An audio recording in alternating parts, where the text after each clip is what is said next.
जय हिंद एवरीवन, स्वागत है आपका इंडियन न्यूज़ एनालिसिस के एक नए एपिसोड में। एक बार फिर से हाजिर है कुछ महत्वपूर्ण विषय के साथ।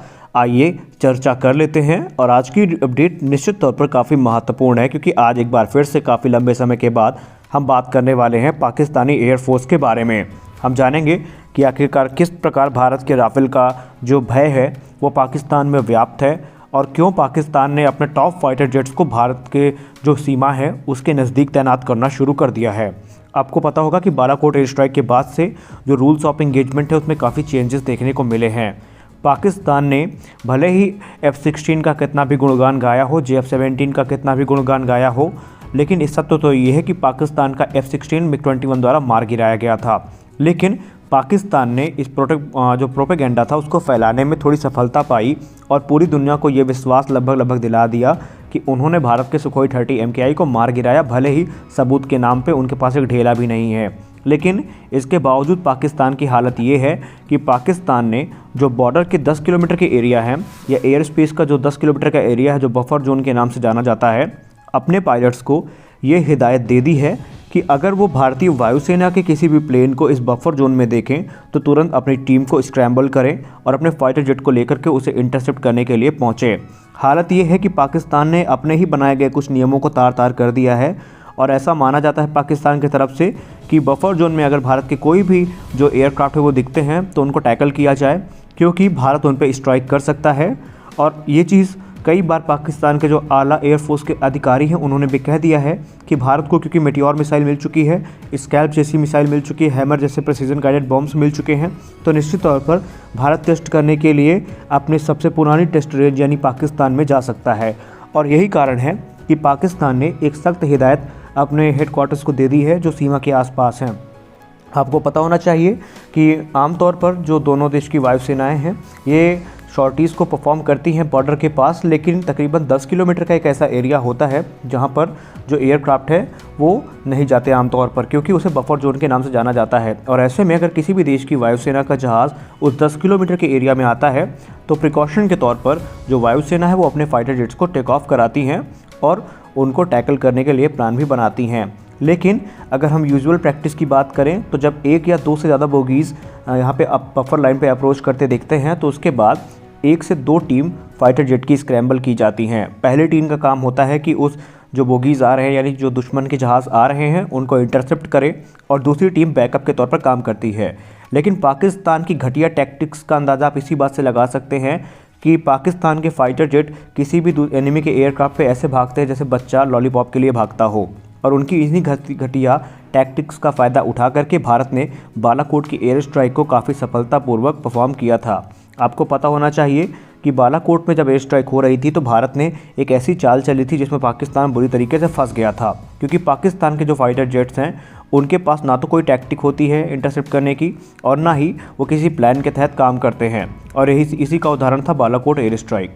आपको पता होना चाहिए कि बालाकोट एयर स्ट्राइक के पहले भारतीय वायुसेना ने अपने Su-30 MKI फाइटर्स को दूसरी दिशा में स्क्रैम्बल किया था, यानी जिस जगह से मिराज को घुसना था उसके दूसरे साइड पे Su-30 MKI स्क्रैम्बल किए गए थे और उनको बफर लाइन के आसपास उड़ाया गया था, जिससे घबरा करके पाकिस्तान के जो F-16 थे वो Su-30 MKI के पीछे बिजी हुए थे, और मिराज 2000 के लिए एक अच्छा रास्ता खुला था, और मिराज 2000 ने आराम से जाकर के बालाकोट में एयर स्ट्राइक की थी, और पाकिस्तान के F-16 को उसकी भनक भी नहीं लगी थी। और इसी के बाद से पाकिस्तान ने काफ़ी कुछ नियमों में अपने परिवर्तन किया है। दरअसल बीते कुछ दिनों में कराची हो गया या जो आसपास के बॉर्डर के एरिया हो गए, वहाँ पे जो सोनिक बूम्स हैं उनकी खबर आई थी टूटने, वहाँ पे ब्रेक करने की, कि फाइटर जेट्स ने वहाँ पे सोनिक बूम वहाँ पे ब्रेक किया है, या जो कहते हैं ना साउंड बैरियर ब्रेक किया है।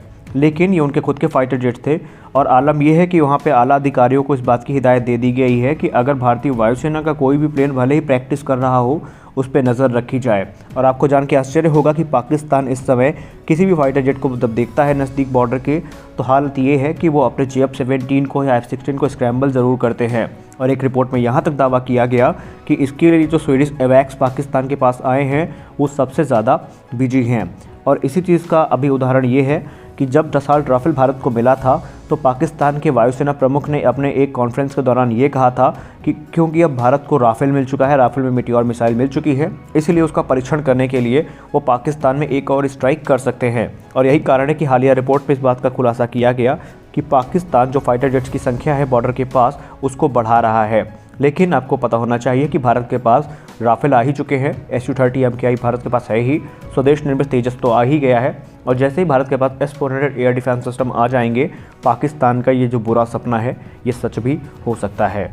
तो आपको क्या लगता है, पाकिस्तान की ये सोच कितनी सही है? और पाकिस्तान का इतिहास गवाह है कि पाकिस्तान ने सबूत के नाम पर आज तक दुनिया को सिर्फ ढेला ही दिया है, और भारत ने F-16 के मारे जाने के बाद वहाँ पर एमरॉन के जो सबूत थे उसके यूज़ किए जाने के, उसके जो रिकेट्स थे उनकी फ़ोटोज़ भी सबके सामने सार्वजनिक की थी।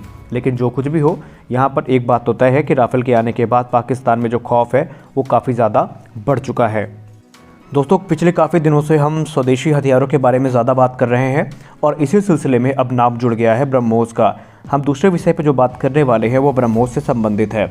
आपको पता होना चाहिए कि कल और परसों की रिपोर्ट काफ़ी महत्वपूर्ण थी। परसों की रिपोर्ट में हमने बात की थी कि आकाश नेक्स्ट जनरेशन मिसाइल भारत के लिए कितनी महत्वपूर्ण होगी। कल हमने बात की थी कि तेजस MK-1 में जो हमारी अस्त्र मिसाइल लग रही है वो कितनी खतरनाक है। लेकिन आज की न्यूज़ आपको खुश कर सकती है। आपको बता दें कि इस समय भारत ने आज अपनी थल सेना के लिए जो लैंड बेस्ड ब्रह्मोस का मिसाइल का वेरिएंट है उसका सफलतापूर्वक परीक्षण कर लिया है। लेकिन प्रिंट में एक ऐसी रिपोर्ट पब्लिश हुई है जो अगर सच है तो यकीन मानिए ब्रह्मोस दुनिया की सबसे घातक मिसाइल अब बन चुकी है। क्योंकि आपको बता दें कि आज मंगलवार से ब्रह्मोस के कई जो सीरीज़ ऑफ ट्रायल्स हैं उनको शुरू कर दिया गया है, जिसका पहला टेस्ट आयोजित भी कर लिया गया है। और एक प्रिंट की रिपोर्ट में ऐसी बात की गई कि भारत इस समय 1500 किलोमीटर रेंज वाली ब्रह्मोस मिसाइल पर काम कर रहा है, जो कि लैंड, वाटर और एयर तीनों प्लेटफॉर्म से लॉन्च की जा सकती है। ब्रह्मोस दुनिया की एकमात्र ऐसी सुपरसोनिक इसमें क्रूज़ मिसाइल है जो काफ़ी लो एल्टीट्यूड पे भी माक 3 की स्पीड से क्रूज़ कर सकती है। आपको पता होना चाहिए कि पहले ब्रह्मोस की जो रेंज थी वो सिर्फ 290 किलोमीटर थी, और उसके बाद ब्रह्मोस के एक्सटेंडेड रेंज वेरिएंट को डेवलप किया गया जिसकी रेंज 480 किलोमीटर के आसपास है। वहीं अब ऐसा माना जा रहा है कि जो ब्रह्मोस पे काम चल रहा है वो 1500 किलोमीटर की होने वाली है। यहाँ पे भारतीय थल सेना, भारतीय वायुसेना, भारतीय नौसेना ऑलरेडी इनको इस समय टेस्ट कर रही हैं। वहीं ब्रह्मोस हाइपरसोनिक वेरिएंट की बात करें तो ब्रह्मोस का हाइपरसोनिक जो वेरिएंट है उस पर भी काम चल रहा है और काफ़ी तेज़ी के साथ चल रहा है। और ऐसा माना जाता है कि हाइपरसोनिक जो मिसाइल होगी उसकी रेंज तकरीबन 800 किलोमीटर की होने वाली है। और अगर सोर्सेस की बात सही है तो अगले साल इनका टेस्ट शुरू कर दिया जाएगा। लेकिन जो सबसे खास बात यह है कि ब्रह्मोस के लिए जो इस समय काम है वो युद्ध स्तर पर शुरू है। और DRDO की दिवाली आप भूले नहीं होंगे कि DRDO पिछले 1.5 महीने से अपनी दिवाली लगातार मना रहा है। पहले रुद्रम, फिर एंटी टैंक मिसाइल, फिर ब्रह्मोस मिसाइल, फिर शक्ति मिसाइल, उसके बाद जो दूसरी मिसाइल से पृथ्वी मिसाइल, इनको लॉन्च करने के बाद अब जो DRDO है अपनी दिवाली को काफ़ी लंबा ले जाएगा। और ये DRDO की जो दिवाली है ये काफ़ी लंबे समय तक हमें देखने को मिलेगी। तो आप कमेंट सेक्शन में ज़रूर बताइए कि आप ब्रह्मोस के 1500 किलोमीटर वाले वेरिएंट को लेकर के और हाइपरसोनिक वेरिएंट को लेकर के कितने इंटरेस्टेड हैं, ताकि हम भी जान सकें। तो मिलते हैं अपने अगले वीडियो में, तब तक के लिए जय हिंद।